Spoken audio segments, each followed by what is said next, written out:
നേർവീതി പ്രഭാഷണ പരമ്പരയിലേക്ക് ഏവർക്കും സ്വാഗതം. സുവിശേഷകൻ കുഞ്ഞുമോൻ തോട്ടപ്പള്ളി ഇപ്പോൾ നിങ്ങളുമായി ദൈവവചനം പങ്കുവയ്ക്കുന്നു. ശ്രദ്ധിച്ചാലും.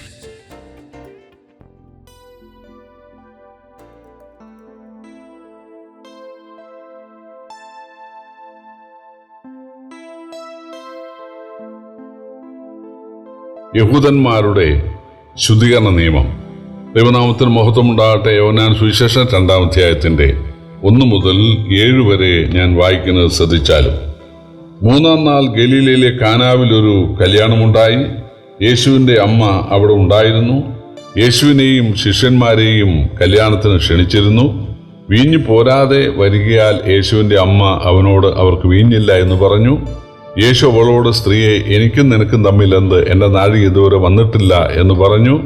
അവൻ്റെ അമ്മ ശുശ്രൂഷക്കാരോട്, അവൻ നിങ്ങളോട് എന്തെങ്കിലും കൽപ്പിച്ചാൽ അത് ചെയ്യുവീൻ എന്ന് പറഞ്ഞു. അവിടെ യഹൂദന്മാരുടെ ശുദ്ധീകരണ നിയമം അനുസരിച്ച് 2-3 പറ വീതം കൊള്ളുന്ന 6 കൽപ്പാത്രമുണ്ടായിരുന്നു.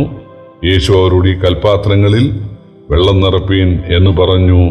അവർ വക്കോളവും നിറച്ചു.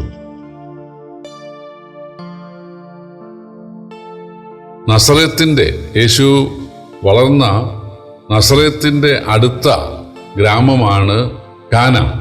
ഇത് രണ്ടും ഉയർന്ന സ്ഥലങ്ങളാണ്. എന്നാൽ ബെത്സയിദയും കപർദവും ഒക്കെ കടൽത്തീര പട്ടണങ്ങളാണ്, താഴെയാണ്. അപ്പോൾ ഈ നസറേത്തിലെ യേശുവിൻ്റെ അമ്മ തൊട്ടടുത്ത ഗ്രാമമായ കാനാവിലെ ആ വീട്ടിലെ ഒരു ബന്ധുക്കാരിയാണ്. അപ്പോൾ ആ കുടുംബവുമായിട്ട് യേശുവിന് ഒരു കുടുംബ ബന്ധമുണ്ട്. മാത്രവുമല്ല, അവർ കുറച്ച് ദൈവഭക്തിയുള്ള ആളുകളാണ്. അതായത് യേശുക്രിസ്തു ഒരു നല്ല പ്രവാചകനാണ് എന്ന് വിശ്വസിക്കുന്ന ഒരു കുടുംബമാണത്. അതുകൊണ്ട് അവർ തങ്ങളുടെ മകൻ്റെ കല്യാണത്തിന് യേശുവിനെ ശിഷ്യന്മാരെയും കൂടെ ക്ഷണിക്കണം എന്ന് തീരുമാനിച്ചു. അവർ യേശുവിനെ ശിഷ്യന്മാരെയും കൂടെ ക്ഷണിച്ചു. പ്രിയപ്പെട്ടവരെ, സർവജ്ഞാനിയായ നമ്മുടെ കർത്താവിന് ആ വീട്ടിൽ വീഞ്ഞ് ആവശ്യത്തിന് ഉണ്ടാകുകയില്ല, വീഞ്ഞ് തീർന്നു പോകും എന്നറിയാമായിരുന്നു. എന്നാൽ തൻ്റെ ആദ്യ അത്ഭുതം അവിടെ ചെയ്യാം, ആ ദരിദ്ര വീട്ടിൽ ചെയ്യാമെന്ന് യേശു തീരുമാനിച്ചു. ഇതിനു മുൻപ് ഒരത്ഭുതം ചെയ്യാൻ പിശാച് യേശുവിനോട് പറഞ്ഞു. 40 ദിവസം യേശു ഉപവസിച്ചു മരുഭൂമിയിൽ. 40-ാം ദിവസം യേശുവിന് വിശന്നു. അപ്പോൾ പരീക്ഷകൻ അല്ലെങ്കിൽ സാത്താൻ എടുത്തു എന്ന് പറഞ്ഞു, കല്ലപ്പമായി തീരാൻ കൽപ്പിക്കുക, നീ ദൈവപുത്രനല്ലേ, അധികാരമുള്ള ആളല്ലേ, അതുകൊണ്ട് കല്ലപ്പമാക്കി കഴിക്കാൻ യേശുവിനോട് പറഞ്ഞു. യേശു തൻ്റെ സ്വന്തം നന്മയ്ക്ക് വേണ്ടി യാതൊരു അത്ഭുതവും ചെയ്തില്ല. യേശു മറ്റുള്ളവരുടെ നന്മയ്ക്ക് വേണ്ടിയാണ്, പ്രത്യേകിച്ച് തന്നെ ക്ഷണിച്ച ആദരിച്ച ആ കുടുംബത്തിലാകട്ടെ ആദ്യ അത്ഭുതം എന്ന് യേശു തീരുമാനിച്ചു. അതുകൊണ്ടാണ് ഞാൻ ശിഷ്യന്മാരും വരാം എന്ന് യേശു വാക്ക് നൽകിയത്. അവിടെ ചെന്ന ഉടനെ അവിടെ ഉണ്ടായിരുന്ന യേശുവിൻ്റെ അമ്മ ഓടി വന്ന് പറഞ്ഞു, അവർക്ക് വീഞ്ഞില്ല. അപ്പോൾ യേശു തൻ്റെ അമ്മയോട് പറയുകയാണ്, എനിക്കും നിനക്കും തമ്മിൽ എന്ത്? എനിക്കും നിനക്കും എന്തെന്നല്ല, നമുക്കെന്താ, ഉണ്ടെങ്കിൽ കഴിക്കാം, ഇല്ലെങ്കിൽ വേണ്ട എന്നുള്ള അർത്ഥത്തിലല്ല. ഇത് പറയുവാൻ എന്നോട് അമ്മ പറയുവാൻ എന്താണ് കാരണം? യേശു ഇതുകൊണ്ട് അർത്ഥമാക്കിയത്, താഴെ യേശു പറയുന്നുണ്ട്, എൻ്റെ നാഴിക ഇതുവരെ വന്നിട്ടില്ല. അപ്പോൾ അമ്മ പറയുമ്പോഴല്ല ഞാൻ അത്ഭുതം ചെയ്യുന്നത്. മറ്റൊന്ന്, ഈ കാര്യം അമ്മയല്ല എന്നോട് പറയേണ്ടത്. കാരണം അമ്മയ്ക്ക് യേശുവിനെ അറിയാം. അവൾ ഗർഭിണിയായ സമയത്ത് തന്നെ, അല്ലെങ്കിൽ അതിനു മുമ്പ് തന്നെ, ദൂതൻ അവളെ വീട്ടിൽ വന്ന് കാണുന്ന സമയം മുതലേ അവൾക്ക് യേശുവിന് ആരാണെന്ന് അറിയാം. ദൂതൻ പറഞ്ഞത്, അവൻ ദാവീദിന്റെ സിംഹാസനത്തിലെ രാജാവായിരിക്കും, അവൻ്റെ രാജ്യത്വത്തിന് അവസാനം ഉണ്ടാകുകയില്ല എന്നൊക്കെയാണ് ദൂതൻ പറഞ്ഞത്. അപ്പോൾ യേശു ആരാണ്, അല്ലെങ്കിൽ ദൈവത്തിൻ്റെ മനുഷ്യാവതാരമാണെന്ന് മറിയയ്ക്ക് വെള്ളം പോലെ അറിയാം. അതുകൊണ്ട് മറിയയ്ക്കറിയാം. അറിയാൻ പാടില്ലാത്തവർ അവർ വരട്ടെ, അവരെൻ്റെ മഹത്വം മനസ്സിലാക്കട്ടെ.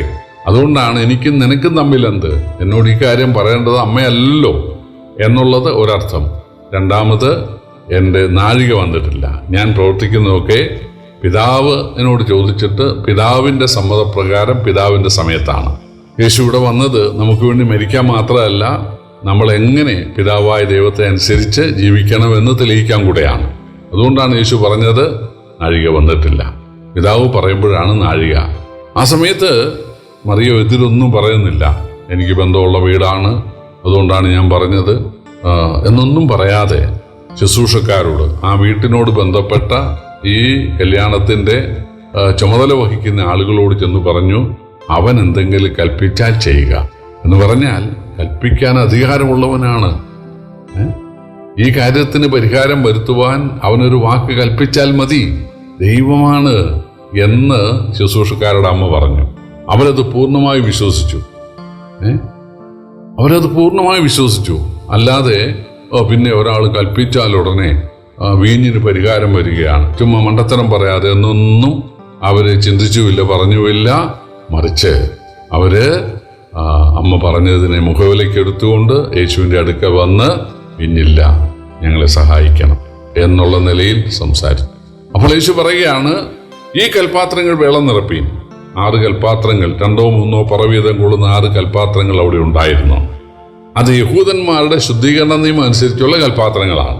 ഈ യഹൂദന്മാരെ സംബന്ധിച്ച് അവര് ഈ ദേഹശുദ്ധിയിൽ വളരെ വിശ്വസിക്കുന്ന ആളുകളാണ്. ശവക്കല്ലറയുടെ പുറം കുമ്മായം പൂശുക, അതുപോലെ ചന്തയിലൊക്കെ പോയിട്ട് വന്നാൽ ഉടനെ കുളിക്കുക, വർഷത്തിലൊരിക്കൽ പാത്രങ്ങളെല്ലാം കഴുകുക, അത് ഒരു സ്നാനം എന്നുള്ള നിലയിലാണ് വേദോസം അതിനെക്കുറിച്ച് പറയുന്നത്. അതെല്ലാം അവരുടെ ശുദ്ധീകരണ നിയമങ്ങളാണ്. അതുപോലെ കൈ കഴുകിയിട്ട് മാത്രമേ ഭക്ഷണം കഴിക്കാവൂ, അത് അവരുടെ ശുദ്ധീകരണ നിയമമാണ്.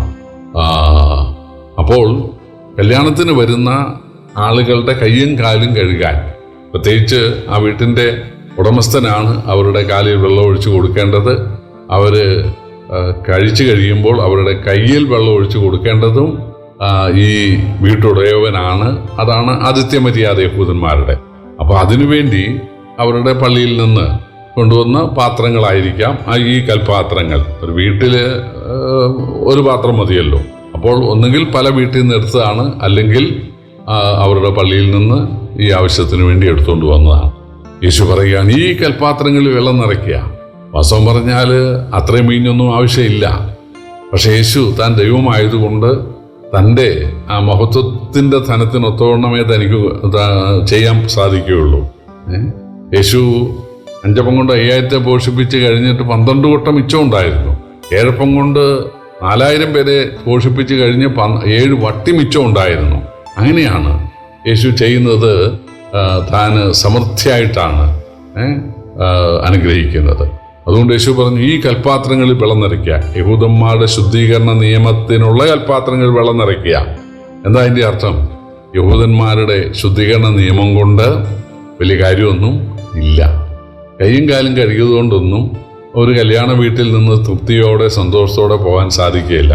ആ കല്യാണത്തിന് പോയി കൈയും കാലും കഴുകാൻ പറ്റിയല്ലോ എന്നൊരു സന്തോഷമൊന്നും ആർക്കും ഉണ്ടാകത്തില്ല. മറിച്ച് കല്യാണത്തിന് വേണ്ടത് വീഞ്ഞാണ്. അതുകൊണ്ട് ആ കാലിയായ ആ കൽപ്പാത്രങ്ങളിൽ വെള്ളം നിറയ്ക്കാൻ യേശു പറഞ്ഞു. വെള്ളം നിറച്ചു, വക്കോളും നിറച്ചു. പ്രിയപ്പെട്ടവരെ, യേശു ചെയ്ത ഒന്നാമത്തെ അത്ഭുതം അത് യഹൂദന്മാരുടെ ശുദ്ധീകരണ നിയമത്തിനെതിരായിരുന്നു. ആ പാത്രം കൈയും കാലും കഴുകാൻ വേണ്ടി മാത്രം ഉള്ള പാത്രമായിരുന്നു. അത് ഭക്ഷണ സാധനം നിറയ്ക്കാനുള്ള ഒരു പാത്രമായിരുന്നില്ല. എന്നാൽ യേശു അതിൽ കല്യാണത്തിന് വേണ്ട വീഞ്ഞ് നിറയ്ക്കുകയാണ്. യഹൂദന്മാരുടെ ശുദ്ധീകരണ നിയമം കൊണ്ട് ഒരു കാര്യവുമില്ല. അതുകൊണ്ടൊന്നും മനുഷ്യൻ തൃപ്തി വരുന്നില്ലെന്ന് യേശു ഇവിടെ അടിവരയിട്ട് തെളിയിക്കുകയാണ്. പ്രിയപ്പെട്ടവരെ, ഒരു മതമുള്ളതുകൊണ്ട്, അതിന് കുറേ ആചാരങ്ങളും അനുഷ്ഠാനങ്ങളും ഉള്ളതുകൊണ്ട് തൃപ്തിപ്പെട്ടിരിക്കുന്ന ആളുകൾ ലോകത്തുണ്ട്. പ്രിയപ്പെട്ടവരെ, ചെറുപ്പം മുതൽ ഞങ്ങളുടെ മാതാപിതാക്കളിൽ നിന്ന് ലഭിച്ച അറിവനുസരിച്ചുള്ള മതകർമാചാരങ്ങൾ ചെയ്യുന്നവരായിരിക്കാം. അതിൽ തൃപ്തിപ്പെടരുത്. അതൊരിക്കലും നമ്മളെ രക്ഷിക്കുകയില്ല. ദൈവം മനുഷ്യനായ യേശു മാത്രമേ രക്ഷിക്കൂ. അമ്മ പറഞ്ഞു, അവൻ എന്തെങ്കിലും കൽപ്പിച്ചാൽ അത് ചെയ്യുവീൻ. യേശു കൽപ്പിക്കുന്നത് അനുസരിക്കാൻ തയ്യാറായാൽ അതാണ് അനുഗ്രഹം. ദൈവം നമ്മെ സഹായിക്കട്ടെ. കർത്താവിൻ്റെ വലിയ നാമം വാഴ്ത്തപ്പെടുമാറാകട്ടെ.